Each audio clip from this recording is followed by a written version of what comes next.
Акчага байлар өтө көп. Действительно акчасы бар. Бирок баягы биз кеп кылган 5 байлык жөнүндө көп адам маалыматы жок. Биринчи байлык ден соолук. Эң негизги байлык ден соолук.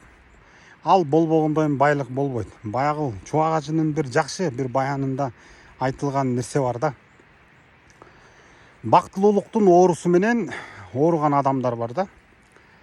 Анан стресс болгон адам доктурга барат, молдого барат.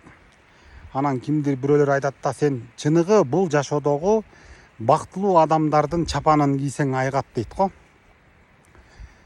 Анан алар сразу эле падышанын балдарына азыркы заманда кандай министрлер, аким, кандай адамды, акчасы көп адамдарды бактылуу деп элестетишет да.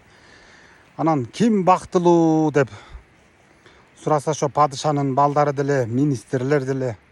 Бактылуу адам жок экен.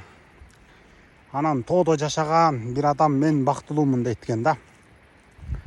Анан бактылуу кандайча бактылуусуң десе, ушу бир күндүк эле тамагы бар экен, бала чакасы бар экен, ден соолугу бар экен.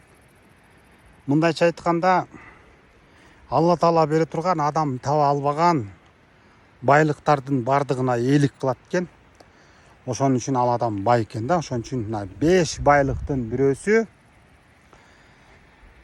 бул ден соолук, экинчиси акыл эс, үчүнчүсү ыйман, төртүнчүсү үй бүлө, анан бешинчи акча дейт да. Акча эмне байлык берет? Акча болгону сен бирөөдөн суранбай жашаганга гана мүмкүнчүлүк бере турган ресурс экен да. Негизги акчасы көп адамдар, мисалы үй бүлөсү болбосо, кимдир бирөөлөр бар, баласы жок, кимдир бирөөлөр бар, ден соолугу жок, акыл эси жок. Вот ошонун бардыгы, мисалы бирөөсү эле жок болсо, адам бай деп эсептелинбейт экен. Ошондуктан байлык 5 элементти камтыйт. Ошол 5өөнүн бирөөсү жок болсо, адам бай эмес. Анан акчасы бар адамдарды бай деп айта бергенге болбойт.